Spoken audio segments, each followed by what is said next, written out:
El objetivo de esta técnica es sustituir a la musculatura respiratoria débil por la acción de la musculatura orofaringea. Esta consiste en tomar múltiples insuflaciones mediante movimientos de la boca, lengua, mejillas, faringe y laringe para conseguir tragar aire y así enviarlo a los pulmones. Es una técnica útil en pacientes con una capacidad vital reducida debido a la parálisis de los músculos respiratorios. Cuando este movimiento se ha logrado, se practica un ciclo de 3 pasos.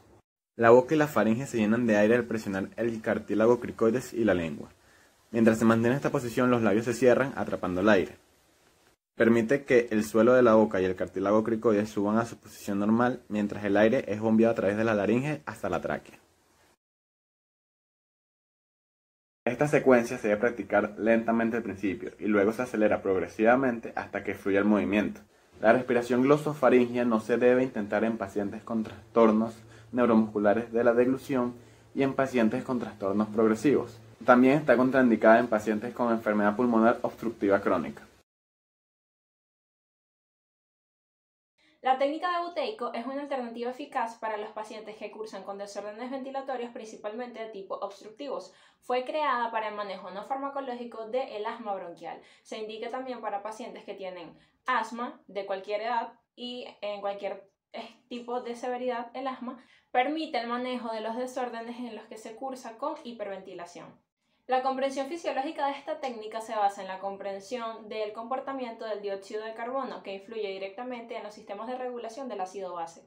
Una disminución del dióxido de carbono produce una alcalosis, lo que puede llevar al organismo a ser más susceptible a una agresión viral y a desarrollar procesos alérgicos. También causa la disociación de oxihemoglobina, impidiendo que el oxígeno llegue a los tejidos. Es decir, que si disminuye el dióxido de carbono debido a una hiperventilación, puede presentarse un déficit de oxigenación en el resto de los tejidos, como en el cerebro y los riñones, entre otros. Desde el punto de vista neural, aumenta la excitabilidad de las células nerviosas, sensibilizando a muchos receptores a estímulos externos, aumentando el estrés, la ansiedad, el insomnio, entre otros. Además de aumentar la actividad de los centros respiratorios cerebrales, fomentando aún más la pérdida de dióxido de carbono, terminando en hipocapnia.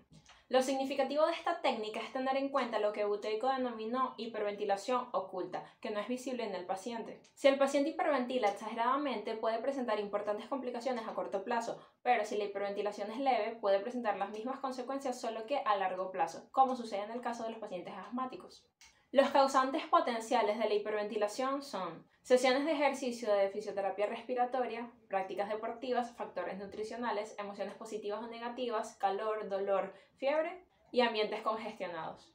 Se recomienda esperar mínimo 2 horas después de comer para poder realizarlos. La ventilación siempre debe ser por la nariz. El programa de ejercicios debe progresar disminuyendo el número de minutos de respiración superficial. Las técnicas deben integrarse a la vida cotidiana. Deben realizarse mínimo 5 sesiones diarias de 1 hora. Para la ejecución de la técnica de Buteyko, lo primero que debemos hacer es determinar la frecuencia cardíaca máxima, que en este caso será de 146. Luego de eso determinamos la frecuencia cardíaca ideal, que para este caso va a ser de 102.2, y procedemos a realizar la pausa control. Vas a inspirar durante 2 segundos, luego vas a expirar durante 3 segundos, y te voy a colocar los dedos en la nariz, y debes de aguantar la respiración durante el tiempo máximo que puedas, ¿sí? Vamos. Inspiro. Expiro.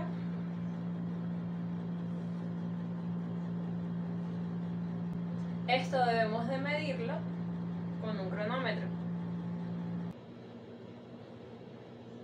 En este caso el resultado fue de 32 segundos, lo que quiere decir que es una cifra satisfactoria. Ahora vas a respirar de forma superficial durante 3 minutos, como si estuvieras oliendo algo. Relaje sus hombros y cuello. Ahora realizamos la pausa máxima. Repetimos el procedimiento de la pausa control, pero en este caso el valor de tiempo que él mantiene la respiración debería de ser mayor. Luego de esto repetimos la respiración superficial, volvemos a relajar hombros y cuello y realizamos de nuevo la pausa máxima. Finalizado esto, volvemos a realizar una respiración superficial y realizamos una segunda pausa control. Esta debería de ser mayor que la primera como resultado de los ejercicios realizados. Finalmente, repetimos la respiración superficial y medimos la frecuencia cardíaca.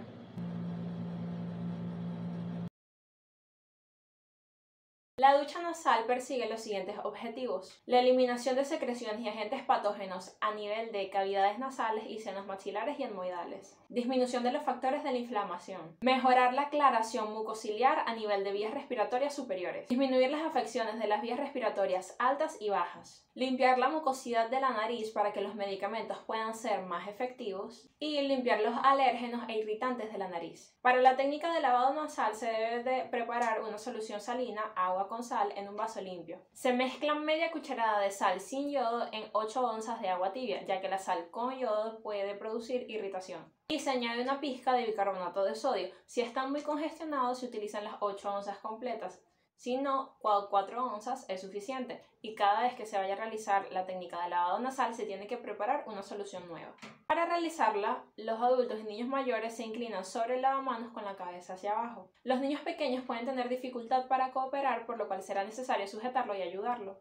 Tenemos técnicas para adultos y niños mayores, técnicas para bebés y técnicas para niños. Primero hablaremos de 3 técnicas para adultos y niños mayores. En la técnica número 1 se utiliza una perilla de goma, se llena completamente de la solución y se introduce en un agujero nasal.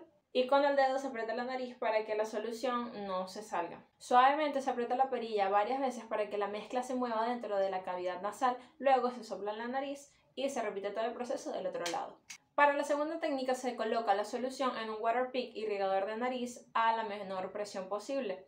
Se coloca en un orificio nasal y se permite que el agua salga por el contralateral o por la boca. Y luego se suena la nariz y se repite todo el proceso del otro lado. La técnica número 3 no es tan efectiva, pero se puede utilizar algunas veces. En este caso se coloca la solución en la palma de la mano y se va a inspirar por un lado de la nariz, luego se suena en la nariz suavemente y se repite del otro lado. En el caso de los bebés se colocan de 10 a 20 gotas de la solución en un gotero o en una inyectadora sin la aguja. Se coloca en un lado de la nariz del bebé y luego del otro lado. En el caso de los niños pequeños se puede colocar la solución en un spray nasal, se aplica de un lado, se pide que se sople en la nariz y luego se aplica del otro lado.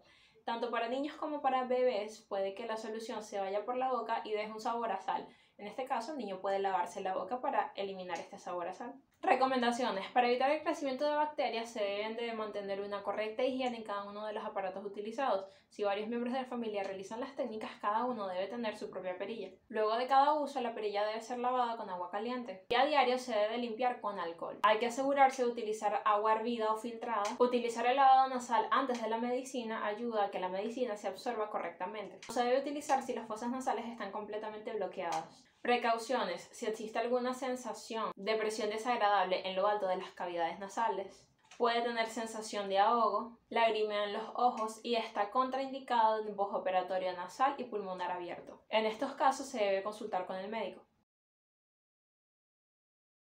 El Cough Assist o asistente para la tos es un sistema no invasivo que ayuda a los usuarios mejorando o sustituyendo su capacidad natural para eliminar las secreciones bronquiales mediante la aplicación gradual de presión positiva, definible entre 5 y 60 centímetros de H2O en las vías respiratorias, seguida de un rápido cambio a presión negativa. En conclusión, ayudan de los músculos inspiratorios y expiratorios como un asistente de la tos. La inhalación lenta y expiración rápida del flujo de aire simula el proceso natural de la tos, al tiempo que evita los posibles problemas asociados con mecanismos más invasivos.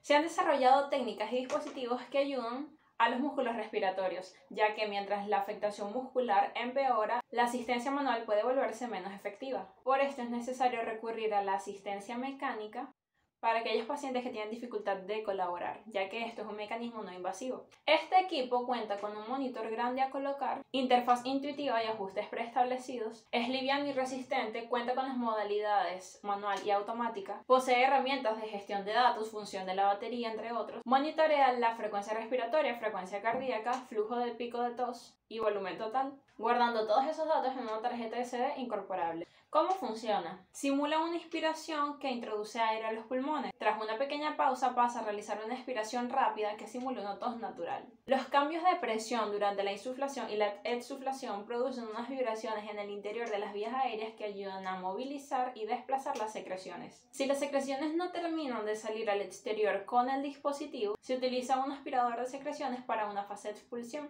Para utilizar el Cough Assist, en primer lugar se acopla la interfaz, si se configura si se va a utilizar de forma manual o de forma automática. Cada ciclo de tos consta de una fase de inhalación y otra de exhalación. Cada una suele durar de 1 1 a 3 segundos y también existe una pausa que dura de 4 a 5 segundos. Suelen realizarse de 4 a 6 ciclos de tos sucesivos, entre los cuales se permite descansar al paciente de unos 20 a unos 30 segundos para evitar la hiperventilación. Existen algunos factores que debemos de tener en cuenta. Si el problema del paciente se encuentra en la musculatura inspiratoria, la respiración va a ser más rápida, no tan profunda y se le dificulta expulsar completamente el dióxido de carbono. Si el problema le corresponde a la musculatura expiratoria, el paciente va a realizar una tos ineficaz, siendo capaz de eliminar las secreciones respiratorias, aumentando el riesgo de sufrir infecciones respiratorias. Si el problema se encuentra en la musculatura de cara y cuello, el paciente puede atragantarse con comida, tener problemas para eliminar saliva y secreciones pulmonares. Contraindicaciones: tener antecedentes de neumotórax y bullas pulmonares o enfermedades cardíacas severas.